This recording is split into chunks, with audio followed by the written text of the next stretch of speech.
Assalamualaikum warahmatullahi wabarakatuh. Hello everybody, welcome to our presentation here. How are you today? I hope all of you are doing well. Dear Miss Nadiah Ma'mun as a lecturer in the teaching, listening, and speaking, and what we all love, my friends. Introduction from Group 1, and at this time, we'll explain a little bit about the material of the teaching of listening. Before that, I will introduce the members of Group 1 first. My name is Kartika Puspa Dewi. Hi, I'm Annisa Try Suprobowati. Hello, let me introduce myself. My name is Ahmad Fathoni.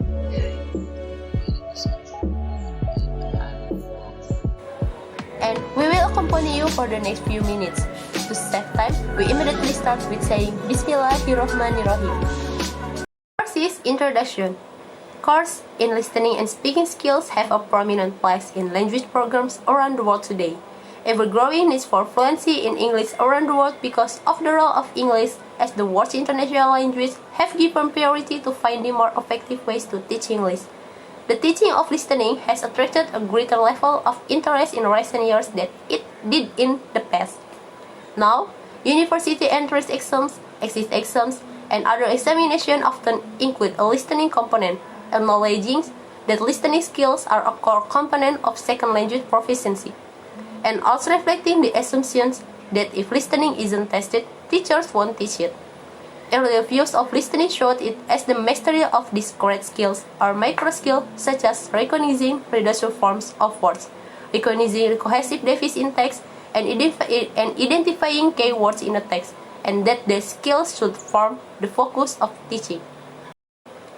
Listening came to be seen as an interpretive process. Hence, current views of listening emphasize the role of the listener who is seen as an active participant in listening, employing strategies to facilitate, monitor, and evaluate his or her listening. The notion of English as an international language has also prompted a revision of the notion of communicative competence to include the notion of intercultural competence. This shifts the focus toward learning how to communicate in cross-cultural settings, where native speaker norms of communication may not be a priority.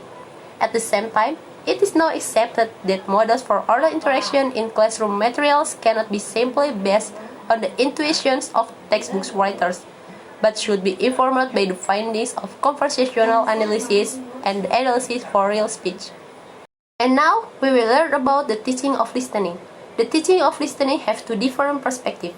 First, listening as comprehension. Second, listening as acquisition. On this occasion, we will explain a little about teaching of listening from perspective listening as comprehension. Listening as comprehension. Listening as comprehension is the traditional way of thinking about the nature of listening. Indeed, in most methodology, manual listening and listening comprehension are synonymous. This view of listening is based on the assumptions that the main function of listening in second language learning is to facilitate understanding of spoken discourse.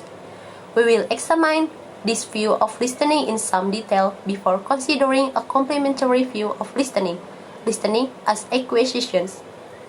This latter view of listening considers how listening can provide input that triggers the further development of second language proficiency. Next is characteristic of spoken discourse. To understand the nature of listening process, we need to consider some of the characteristics of spoken discourse and the special problems they pose for listeners. Spoken discourse has very different characteristics from written discourse, and this difference can add a number of dimensions to our understanding of how we process speech. For example, spoken discourse is usually instantaneous. The listener must process it online, and there is often no chance to listen to it again. Often spoken discourse strikes the second language listener as being very fast, although speed rates vary considerably. Radio models may contain 160 words per minute, while conversation can consist of up to 220 words per minute. The impression of faster or slower speech generally results from the amount of interclausal pausing that speakers make use of. Unlike written discourse, spoken discourse is usually unplanned and often reflects the process of construction such as hesitations, reduced forms, fillers, and repeats. Spoken discourse has also been described as having a linear structure compared to hierarchical structure for written discourse, whereas the unit of organization of written discourse is the sentence. Spoken language is usually delivered one clause at a time, and larger utterance in conversation generally consists of several coordinate clauses. Most of the clauses used are simple conjunctions or adjuncts. Also, spoken texts are often context-dependent and personal, assuming shared background knowledge. Lastly, spoken text may be spoken with many different accents, from standard or non-standard, regional, non-native, and so on. Understanding spoken discourse, bottom-up and top-down processing. Two different processes are involved in understanding spoken discourse. These are often referred to as bottom-up and top-down processing. Bottom-up processing. Bottom-up processing refers to using the income input as the basis for understanding the message. Comprehension begins with the received data that is analyzed at successive levels of organization: sounds, words, clauses, sentences, text, until meaning is derived. Comprehension is viewed as a process of decoding. Bottom-up processing refers to processing sensory information as it is coming in.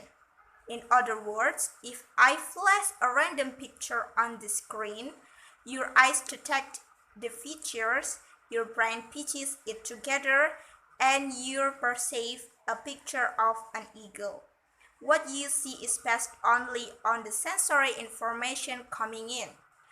Bottom-up refers to the way it is built up from the smallest pieces of sensory information. The listener lexical and grammatical competence in a language provide the basis for bottom-up processing. The input is scanned for familiar words and grammatical knowledge is used to work out the relationship between elements of sentences. Clark and Clark summarize this review of listening in the following way. First, listeners take in raw speech and hold a phonological representation of it in working memory. Second, they immediately attempt to organize the phonological reception into constituents, identifying their content and function. Third, they identify each constituent and then construct underlying proportions building continually onto a hierarchical representation of proposition. Fourth, once they have identified the proportions for a constituent, they keep them in working memory and at some point purge memory of the phonological representation. In doing this, they forget the exact wording and keep the meaning. We can illustrate this with an example. Imagine I said the following to you.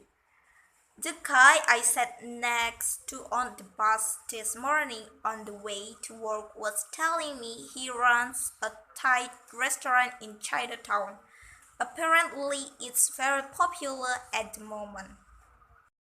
To understand this utterance using bottom-up processing, we have to mentally break it down into these components. This is referred to as chunking. Here are the chunks that guide us to the underlying core meaning of the utterance. The guy I sat next to on the bus this morning, G was telling me he runs a Thai restaurant in Chinatown. Apparently, it's very popular at the moment. The chunks help us identify the underlying preposition the utterance express, namely, I was on the bus. There was a guy next to me. We talked. He said he runs a Thai restaurant. It is in Chinatown. It's very popular now. Our knowledge of grammar helps us find the appropriate chunks. and the speakers also assist us in this process through intonation and pausing. Teaching bottom-up processing. Learners need a large vocabulary and a good working knowledge of sentence structure to process text bottom-up. Exercises that develop bottom-up processing help the learner do such things as the following. Retain input while it is being processed. Recognize word and clause divisions. Recognize keywords G. Recognize key transition in a discourse. Recognize grammatical relationship between key elements in a sentence. Use stress and intonation to identify word and sentence functions.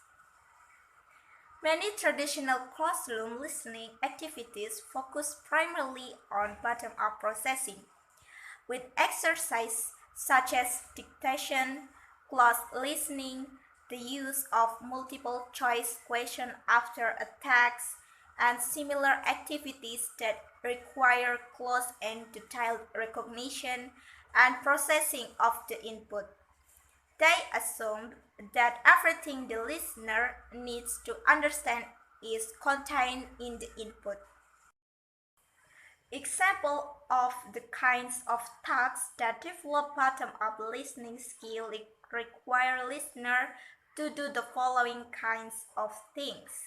Identify the reference of pronouns in an utterance, recognize the time reference of an utterance, distinguish between positive and negative statements, recognize the order in which word occurred in an utterance, identify sequence markers, identify keywords that occurred in spoken text, identify which modal verb occurred in a spoken text.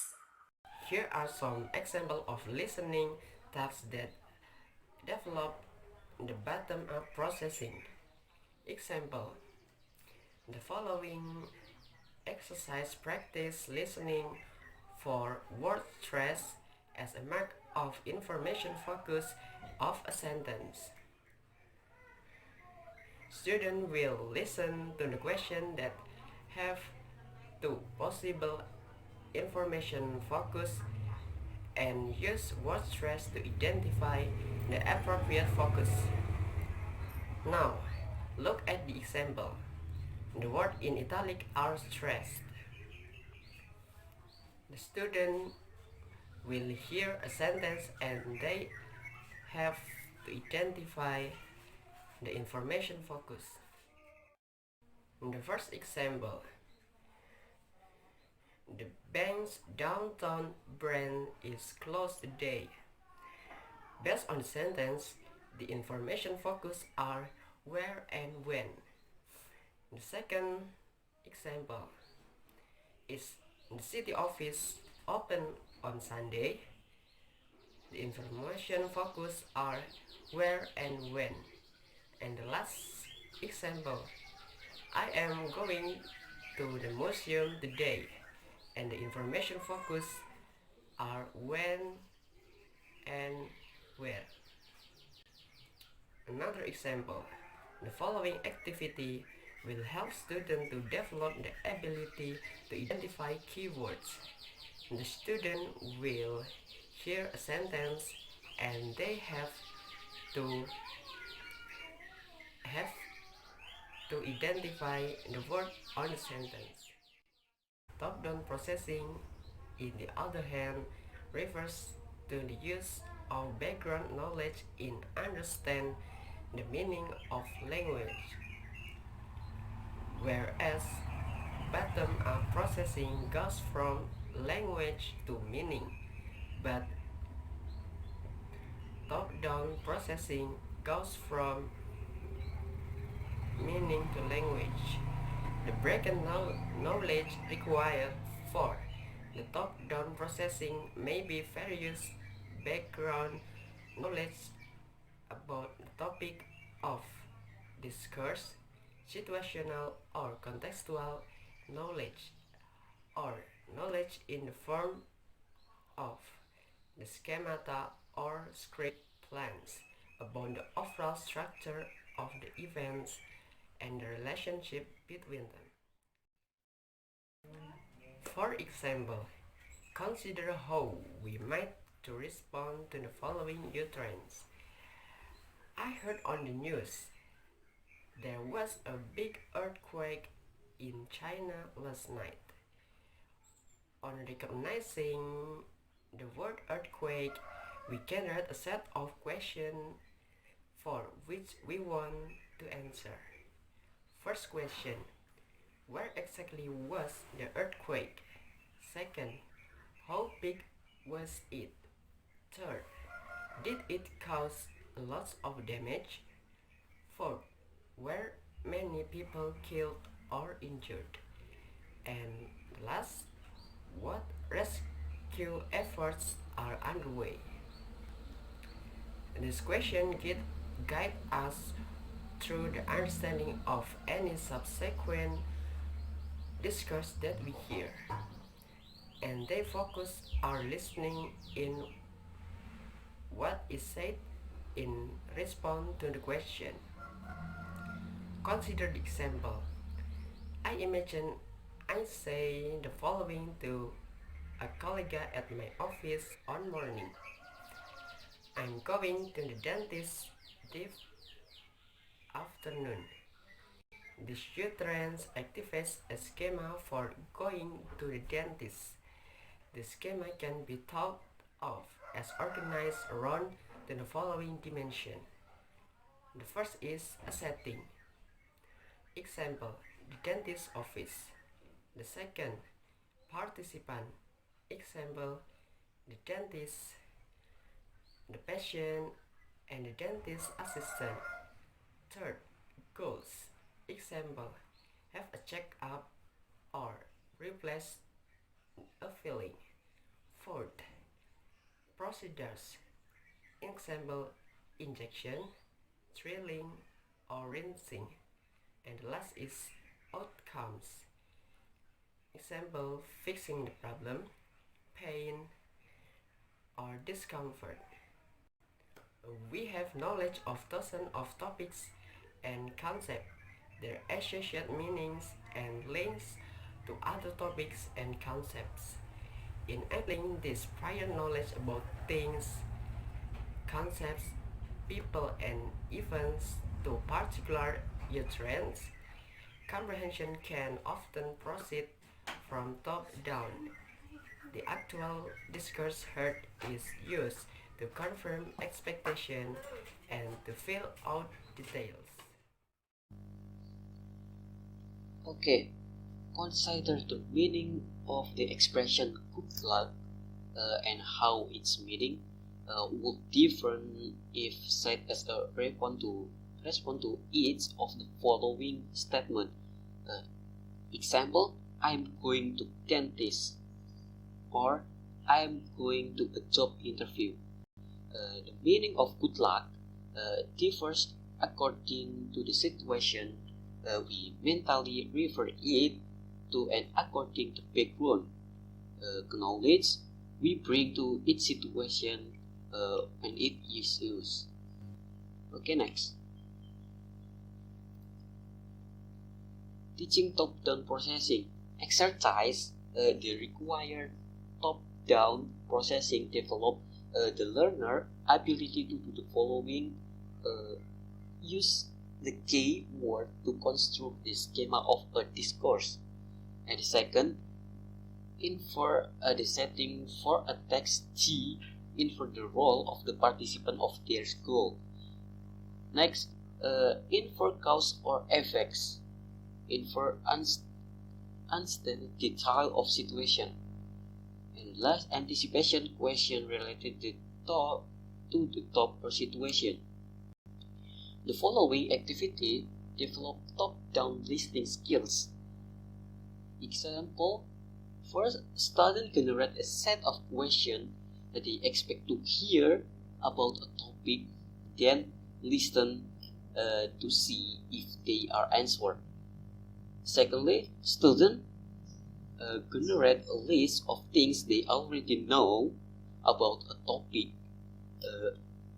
and thinks they would like to learn more about it, then listen and compare. Number 3, students read one speaker's part in conversation, predict the other speaker part, then listen and compare.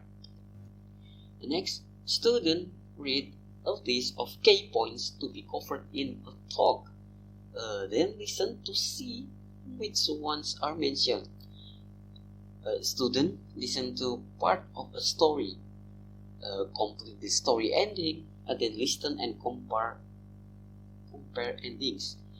Students read news headline, guess what happened, then listen to the full news terms and compare. Next, combining a bottom and top-down listening in a listening lesson.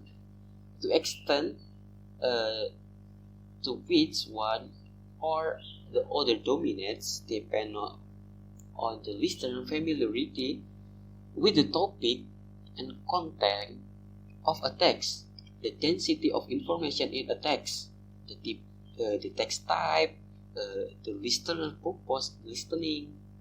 For example, an experienced cook might listen to a radio chef describing a recipe